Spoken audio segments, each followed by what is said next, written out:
Carrot halwa ಅಂದರೆ ಗಾಜರ್ ಹಲ್ವ ಎಲ್ಲರೂ ಮಾಡ್ತೀರಾ, ಆದರೆ ಗಾಜರ್ ಪಾಕ್ ಮಾಡಿದ್ದೀರಾ? ಮಾಡಿಲ್ಲ ಅಂದರೆ ಒಂದು ಸಲ ಈ ವಿಡಿಯೋವನ್ನು ಪೂರ್ತಿ ನೋಡಿ. ಕಂಡೆನ್ಸ್ ಮಿಲ್ಕ್ ಮಾವ ಎಲ್ಲ ಇಲ್ಲದೆ ಸುಲಭ ವಿಧಾನದಲ್ಲಿ ನಾನು ಅದಕ್ಕಿಂತ ಅದರ ಟೇಸ್ಟನ್ನು ಮೀರಿಸುವ ಹಾಗೆ ಚೆನ್ನಾಗಿರುವ ಗಾಜರ್ ಪಾಕ್ ಮಾಡಿದ್ದೇನೆ. ಇದಕ್ಕೆ ಕೆಲವರು ಅಂದ್ಕೊಳ್ತಾರೆ ತುಂಬ ಕಂಡೆನ್ಸ್ ಮಿಲ್ಕ್ ಬೇಕು, ಮಾವ ಬೇಕು, ಅಷ್ಟೆಲ್ಲ ತಗೊಂಡು ಬಂದು ಯಾರು ಮಾಡ್ತಾರೆ, ಕಷ್ಟ ಇದೆ ಅಂತ. ಯಾಕೆಂದರೆ ಅದು ಮತ್ತೆ ಯೂಸ್ ಆಗೋದಿಲ್ಲ, ಬರೀ ಸ್ವೀಟ್ ಮಾಡಲಿಕ್ಕೆ ಅಷ್ಟೇ ಯೂಸ್ ಆಗುತ್ತೆ. ಆದರೆ ನಾನು ಹಾಕೋ ಕೆಲವು ಥಿಂಗ್ಸ್ ನಮ್ಮ ಮನೆಯಲ್ಲೇ ಇದೆ, ಕೆಲವೊಂದು ನಾವು ಬೇಡ ಅಂತ ಬಿಸಾಡ್ತೀವಿ, ಅದರಲ್ಲೇ ನಾನು ಮಾಡಿದ್ದೇನೆ. ನೋಡಿ, ನಾನಿಲ್ಲಿ ಒಂದು ಕೆಂಪು ಕಲರ್ ಕ್ಯಾರೆಟನ್ನು ತೊಗೊಂಡ್ಬಿಟ್ಟು ತುರಿದಿದ್ದೇನೆ. ಇನ್ನೊಂದು ಸೈಡಲ್ಲಿ ನಾನು ಹಾಲನ್ನು ಬಾಯ್ಲ್ ಆಗಲಿಕ್ಕೆ ಇಟ್ಟಿದ್ದೇನೆ, ಮತ್ತು 3/4 ಕಪ್ಪಷ್ಟು ಸಕ್ಕರೆ ಕೂಡ ತಗೊಂಡಿದ್ದೇನೆ. ಗೀ ಹಾಕಿಬಿಟ್ಟು ನಾನು ತುರಿದ ಕ್ಯಾರೆಟನ್ನು ಹುರಿತಾ ಇದ್ದೇನೆ. ನಾನು ಸ್ವಲ್ಪ ಬೇರೆ ರೀತಿಯಲ್ಲಿ ಮಾಡ್ತಾ ಇದ್ದೇನೆ, ನಮ್ಮ ಅಜ್ಜಿ ಮಾಡಿದ ರೀತಿಯಲ್ಲಿ ಮಾಡ್ತಾ ಇದ್ದೇನೆ. ನಮ್ಮ ಅಜ್ಜಿ ಕ್ಯಾರೆಟ್ ಹಲ್ವ ಇದೇ ರೀತಿ ಮಾಡ್ತಾ ಇದ್ದದ್ದು.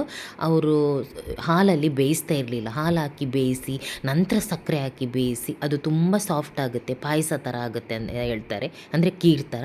ಅದಕ್ಕೋಸ್ಕರ ಅವರು ಮಾಡ್ತಾಯಿದ್ದ ಹಲ್ವ ತುಂಬ ಜನಕ್ಕೆ ಇಷ್ಟ ಆಗ್ತಾಯಿತ್ತು, ರೆಸಿಪಿ ಕೂಡ ಕೇಳ್ತಾಯಿದ್ರು ಆ ಟೈಮಲ್ಲಿ. ನಾನು ಅದೇ ಥರ ಸ್ವಲ್ಪ ಮಾಡ್ತೇನೆ, ಸ್ವಲ್ಪ ಟ್ವಿಸ್ಟ್ ಕೊಡ್ತೇನೆ. ಯಾಕೆಂದರೆ ಇದು ನಾನು ಮಾಡ್ತಾ ಇರೋದು ಬರ್ಫಿ ಥರ, ಅಂದರೆ ಗಾಜರ್ ಪಾಕ್ 2 ಲೇಯರಲ್ಲಿ ಮಾಡ್ತಾ ಇದ್ದೇನೆ. ಒಂದು ಲೇಯರ್ ಇದ್ರದ್ದು, ಇನ್ನೊಂದು ಲೇಯರದ್ದು ರಬಡಿ, ಅಂದರೆ ಮಾವ ಹಾಕೋ ಬದಲು ರಬಡಿ ಹಾಕಿ ಮಾಡ್ತಾ ಇದ್ದೇನೆ. 3/4 ಕಪ್ಪಷ್ಟು ಸಕ್ಕರೆ ಹಾಕ್ತಾಯಿದ್ದೇನೆ. ಇವಾಗ ಈ ಸಕ್ಕರೆಯಲ್ಲೇ ಅದು ಬೇಯಬೇಕು. ಕ್ಯಾರೆಟ್ ಅಂದರೆ ಸಕ್ಕರೆಯಲ್ಲಿ ಕ್ಯಾರೆಟ್ ಬೆಂದರೆ ಒಂದು ಕ್ಯಾರಮಲೈಸ್ ಆದ ಥರ ಆಗುತ್ತೆ, ಮತ್ತೊಂದು ಕ್ರಂಚಿ ಟೆಕ್ಸ್ಚರ್ ಬರ್ತದೆ. ಅದಕ್ಕೋಸ್ಕರ ಅದರ ನೀರೇ ಬಿಟ್ಕೊಂಡು ಅದರಲ್ಲೇ ಬೇಯುತ್ತೆ ಅದು, ಸಕ್ಕರೆ ಮತ್ತು ಕ್ಯಾರೆಟಿದ್ದು ನೀರು. ಕ್ಯಾರೆಟ್ ಬೇಯಲಿಕ್ಕೆ ತುಂಬ ಹೊತ್ತು ಬೇಕಾಗಿಲ್ಲ, ಆದಷ್ಟು ಮೀಡಿಯಮ್ ಟು ಹೈ ಫ್ಲೇಮಲ್ಲಿ ಬೇಯಿಸಿ. ಯಾಕೆಂದರೆ ಜಾಸ್ತಿ ನೀರು ಬಿಟ್ಕೊಂಡು ಸಾಫ್ಟ್ ಆದರೆ ಅಷ್ಟೊಂದು ಚೆನ್ನಾಗಾಗಲ್ಲ. ಇನ್ನೊಂದು ಸೈಡಲ್ಲಿ ನಾನು ಮಿಲ್ಕನ್ನು ಕೂಡ ಬಾಯ್ಲ್ ಮಾಡ್ತಾ ಇದ್ದೇನೆ. ನಾನಿಲ್ಲಿ ಮಿಲ್ಕ್ ಸ್ವಲ್ಪ ಕುದಿ ಬಂದ ತಕ್ಷಣ ಮಿಲ್ಕ್ ಪೌಡ್ರ್ ಹಾಕ್ತಾ ಇದ್ದೇನೆ. ಟೇಸ್ಟಿಗೆ milk powder 2 spoon milk powder, ಮತ್ತು ಇದು ಬ್ರೆಡ್ ಕ್ರಮ್ಸ್. ನಾನು ಹೇಳಿದ್ದೆ ಅಲ್ಲ, ಮನೆಯಲ್ಲಿ ನೀವು ಬಿಸಾಡ್ತೀರ ಅದನ್ನು, ಲಾಸ್ಟಲ್ಲಿ 1-2 ಪೀಸ್ ಇರುತ್ತಲ್ಲ, ಅದು ಸ್ಯಾಂಡ್ವಿಚ್ಗೆ ಯೂಸ್ ಆಗಲ್ಲ ಅಂತ. ಆ ರೀತಿ ಬ್ರೆಡ್ಡನ್ನು ನೀವು ತೆಗೆದುಬಿಟ್ಟು ಪೌಡ್ರ್ ಮಾಡಿಬಿಟ್ಟು ಫ್ರಿಜ್ಜಲ್ಲಿ ಇಟ್ಟರೆ ಎಲ್ಲದಕ್ಕೂ ಯೂಸ್ ಆಗುತ್ತೆ. ಅಥವಾ ಬ್ರೆಡ್ ನಿಮ್ಮ ಮನೆಯಲ್ಲಿ ಉಳಿದಿದ್ರೆ ಅದನ್ನು ಪೌಡ್ರ್ ಮಾಡಿಬಿಟ್ಟು ಇಟ್ಕೊಳ್ಳಿ, ಯೂಸ್ ಆಗುತ್ತೆ ನಿಮಗೆ ಸ್ವೀಟ್ ಮಾಡುವಾಗ, ಬೇರೆ ಎಲ್ಲ ರೆಸಿಪಿಗೂ ಯೂಸ್ ಆಗುತ್ತೆ. ನಾನಿಲ್ಲಿ ಇಲೈಚಿ ಪೌಡ್ರ್ ಹಾಕ್ತಾಯಿದ್ದೇನೆ, ಶುಗರಲ್ಲಿ ಪೌಡ್ರ್ ಮಾಡಿಬಿಟ್ಟು. ಈ ರೀತಿ ಹಾಕಿದಾಗ ನಮಗೆ ಬೇಗ ತಿಕ್ಕಾಗುತ್ತಾ ಬರುತ್ತೆ. ಇಲ್ಲ ಅಂದರೆ ನಾವು ಬಾಯ್ಲ್ ಮಾಡಿ ಮಾಡಿ ಮಾಡಿ ಅದನ್ನು ಆ ಹಾಲನ್ನು ತುಂಬ ದಪ್ಪ ಮಾಡಬೇಕಾಗುತ್ತೆ, ಜಾಸ್ತಿ ಟೈಮ್ ತಗೊಳ್ಳುತ್ತೆ.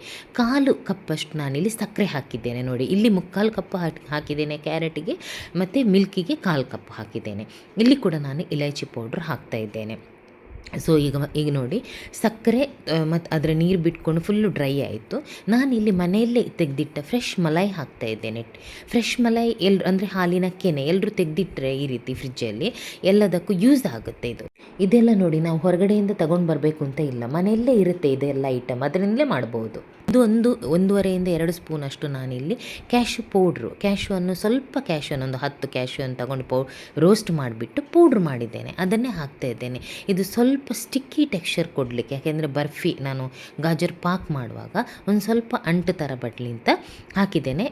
ಯೂಶ್ವಲಿ ನಾನು ಕ್ಯಾರೆಟ್ ಹಲ್ವಕ್ಕೆ ಹಾಕೋದಿಲ್ಲ ಕ್ಯಾಶ್ಯೂ ಪೌಡ್ರು. ಸೊ ಈ ರೀತಿ ನಾವು ಡ್ರೈ ಆಗುವವರೆಗೆ ಇದನ್ನು ಮಿಕ್ಸ್ ಮಾಡ್ಕೊಳ್ಳಿ ಚೆನ್ನಾಗಿ.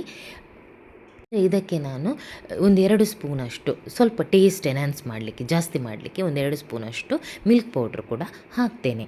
ಅದು ಹಾಕಿಬಿಟ್ಟು ಚೆನ್ನಾಗಿ ಮಿಕ್ಸ್ ಮಾಡಿಬಿಟ್ಟು 2 ಲೇಯರ್ ಇದು ಮಾಡ್ತಾಯಿದ್ದೇನೆ. ಒಂದು ಲೇಯರ್ ಇದರದ್ದು ಹಾಕ್ತೇನೆ, ಇನ್ನೊಂದು ಲೇಯರ್ ನಾನಲ್ಲಿ ಮಿಲ್ಕ್ ಬಾಯ್ಲ್ ಮಾಡ್ತಾಯಿದ್ದೇನೆ ನೋಡಿ, ಅದರದ್ದು ರಬಡಿ ಅದು ಹಾಕ್ತೇನೆ. ಮಾವದ ಬದಲು ರಬಡಿ ಮಾಡಿಬಿಟ್ಟು ಹಾಕ್ತೇನೆ. ಅಂದರೆ ನಾರ್ಮಲ್ ಗಾಜರ್ ಪಾಕ ನೀವು ಅದೆಲ್ಲ ಹಾಕಿ ಮಾವ ಎಲ್ಲ ಹಾಕಿ ಹೇಗೆ ಮಾಡ್ತೀರ ನೋಡಿ, ಅದಕ್ಕಿಂತಲೂ ಇದು ಜಾಸ್ತಿ ಟೇಸ್ಟ್ ಕೊಡ್ತದೆ. ನೀವು ಒಂದು ಸಲ ಈ ರೀತಿ ಟ್ರೈ ಮಾಡಿ, ಮನೆಯಲ್ಲಿದ್ದ ವಸ್ತುವಿನಿಂದಲೇ ಅಷ್ಟು ಚೆನ್ನಾಗಾಗುತ್ತೆ. ನಿಮ್ಮ ಮನೆಯಲ್ಲಿ ಯಾರಾದರೂ ಗೆಸ್ಟ್ ಬಂದರೆ ಮಾಡಿಕೊಡಿ, ಅವರು ರೆಸಿಪಿ ನಿಮ್ಮ ಹತ್ರ ಖಂಡಿತವಾಗ್ಲೂ ಕೇಳ್ತಾರೆ, ಅಷ್ಟು ಚೆನ್ನಾಗಾಗುತ್ತೆ. ನೋಡಿ, ಇಲ್ಲಿ ಬಾಯ್ಲ್ ಆಗ್ತಾ ದಪ್ಪ ಆಗ್ತಾ ಇದೆ, ಜಾಸ್ತಿ ಹೊತ್ತು ಬೇಕಾಗಿಲ್ಲ. ಬ್ರೆಡ್ ಕ್ರಮ್ಸ್ ಹಾಕಿದ್ದೇನೆ, ಮಿಲ್ಕ್ ಪೌಡ್ರ್ ಎಲ್ಲ ಉಂಟಲ್ಲ, ಸೊ ಬೇಗ ನಿಮಗೆ ದಪ್ಪ ಆಗುತ್ತಾ ಬರುತ್ತೆ. ಸೈಡಲ್ಲಿ ಬಿಟ್ಟ ಮಲೈಯನ್ನೆಲ್ಲ ಅದಕ್ಕೇ ಹಾಕಿ, ಈ ಕಡೆಯಿಂದ ನಾನು ಬಟರ್ ಪೇಪರ್ ಅಥವಾ ಬೇಕಿಂಗ್ ಶೀಟ್ ಯಾವುದು ಸೆಟ್ ಮಾಡಿಕೊಂಡು ಅದರ ಮೇಲೆ ನಾನು ಸ್ಪ್ರೆಡ್ ಮಾಡ್ತಾ ಇದ್ದೇನೆ ಕ್ಯಾರೆಟ್ ಹಲ್ವವನ್ನು. ಈ ರೀತಿ ಸ್ಪ್ರೆಡ್ ಮಾಡಿಬಿಟ್ಟು ಇದು ಸೆಟ್ ಆಗುತ್ತೆ ಅಲ್ಲ, ನಂತರ ರಬಡಿ ಆದಮೇಲೆ ಅದನ್ನು ಕೂಡ ಇದರ ಮೇಲೆ ಹಾಕಬೇಕು. ನೀಟಾಗಿ ಸ್ಪ್ರೆಡ್ ಮಾಡ್ಕೊಳ್ಳಿ, ಎಲ್ಲೂ ಗ್ಯಾಪ್ ಬಿಡದ ಹಾಗೆ ಚೆನ್ನಾಗಿ ಸ್ಪ್ರೆಡ್ ಮಾಡಿಬಿಟ್ಟು ಇದು ಸ್ವಲ್ಪ ಸೆಟ್ ಆಗುತ್ತೆ ಆವಾಗ ಅಲ್ಲಿ ರಬಡಿ ಆಗುವ ತನಕ ಅದರ ಮೇಲ್ಗಡೆ ಅದನ್ನು ಇನ್ನೊಂದು ಲೇಯರಲ್ಲಿ ಹಾಕಿಬಿಟ್ಟು 3 ಲೇಯರ್ ಕೂಡ ಮಾಡ್ಬೋದು. ಜಾಸ್ತಿ ಕ್ವಾಂಟಿಟಿ ಮಾಡುವವರು 3 ಲೇಯರಲ್ಲಿ, ಅಂದರೆ ಇದು ಒಂದು ಲೇಯರ್, ನಂತರ ರಬಡಿ, ನಂತರ ಕ್ಯಾರೆಟ್ ಹಲ್ವ, ಆ ರೀತಿಯೂ ಮಾಡ್ಬೋದು. ನೋಡಿ ಇವಾಗ ದಪ್ಪ ಆಗ್ತಾ ಬರ್ತಾ ಇದೆ, ತುಂಬಾ ಟೇಸ್ಟಿಯಾಗಿ ಬರ್ತದೆ ಫ್ರೆಂಡ್ಸ್. ನಾನು ಹೇಳಿದರೆ ನೀವು ನಂಬಲಿಕ್ಕಿಲ್ಲ, 200% ನಾನು ಇದಕ್ಕೆ ಗ್ಯಾರಂಟಿ ಕೊಡ್ತೇನೆ, ಅಷ್ಟು ಚೆನ್ನಾಗಾಗುತ್ತೆ. ನೀವು ಒಂದು ಸಲ ಅಂತೂ ಇದನ್ನು ಟ್ರೈ ಮಾಡಲೇಬೇಕು. ನೋಡಿ ಈ ಥರ ನಾನು ಸ್ಪ್ರೆಡ್ ಮಾಡ್ತಾ ಇದ್ದೇನೆ, ನೀಟಾಗಿ ಸ್ಪ್ರೆಡ್ ಮಾಡಿಬಿಟ್ಟು ಇದನ್ನು ನಾವು ಹೊರಗಡೆ ಇಟ್ಟರು ನಡೆಯುತ್ತೆ, ಇಲ್ಲಾಂದರೆ ಫ್ರಿಜ್ಜಲ್ಲಿ ಇಡಬೇಕು ಒಂದು 5 to 6 hours. ಇದು ನಾನು ರಾತ್ರಿ ಮಾಡಿದ್ದೇನೆ, ಬೆಳಿಗ್ಗೆಗೆ ಚೆನ್ನಾಗಿ ಸೆಟ್ ಆಗಿತ್ತು. ಇಲ್ಲಾಂದರೆ ಬೆಳಿಗ್ಗೆ ಯಾರಾದರೂ ಗೆಸ್ಟ್ ಬರೋದಾದರೆ ಬೆಳಿಗ್ಗೆ ಮಾಡಿದರೂ ನಡೆಯುತ್ತೆ. ಬೆಳಿಗ್ಗೆ ಮಾಡಿಬಿಟ್ಟು ಒಂದು 5 to 6 hours ಫ್ರಿಜ್ಜಲ್ಲಿ ಇಡಿ. ಈ ರೀತಿ ಗಾರ್ನಿಷಿಂಗ್ಗೆ ನಾನು ಪಿಸ್ತಾ ಹಾಕ್ತಾ ಇದ್ದೇನೆ. ಪಿಸ್ತಾ, ಬಾದಾಮು, ಕ್ಯಾಶು ಹಾಕೋದಾದರೆ ಸ್ವಲ್ಪ ಗೀಯಲ್ಲಿ ರೋಸ್ಟ್ ಮಾಡಿಬಿಟ್ಟು ಹಾಕಿ ಚೆನ್ನಾಗಾಗುತ್ತೆ. ಈ ರೀತಿ ನೀಟಾಗಿ ಎಲ್ಲ ಸ್ಪ್ರೆಡ್ ಮಾಡಿಬಿಟ್ಟು ಫ್ರಿಜ್ಜಲ್ಲಿ ಇಟ್ಬಿಡಿ. ನೀವು ಬಟರ್ ಶೀಟ್ ಹಾಕಬೇಕು ಅಂತ ಇಲ್ಲ, ಗ್ಲಾಸ್ ಬೌಲ್ ಆದ ಕಾರಣ ಬಟರ್ ಶೀಟ್ ಹಾಕೋ ಅಗತ್ಯ ಇಲ್ಲ. ಬಟ್ ನಾನಿಲ್ಲಿ ಹಾಕಿದ್ದೇನೆ ಈಸಿಲಿ ರಿಮೂವ್ ಮಾಡಲಿಕ್ಕೆ ಆಗಲಿ ಅಂತ. ನೋಡಿ ಇದು ಬೆಳಿಗ್ಗೆ ನಾನು ಅದನ್ನು ತೆಗೆದುಬಿಟ್ಟು ಕಟ್ ಮಾಡ್ತಾ ಇದ್ದೇನೆ. ತುಂಬಾ ಚೆನ್ನಾಗಿ ಬಂದಿದೆ ಇದು. ಯಾವ ಶೇಪ್ ಬೇಕೋ ಆ ಶೇಪಲ್ಲಿ ನೀವು ಕಟ್ ಮಾಡ್ಕೊಳ್ಳಿ.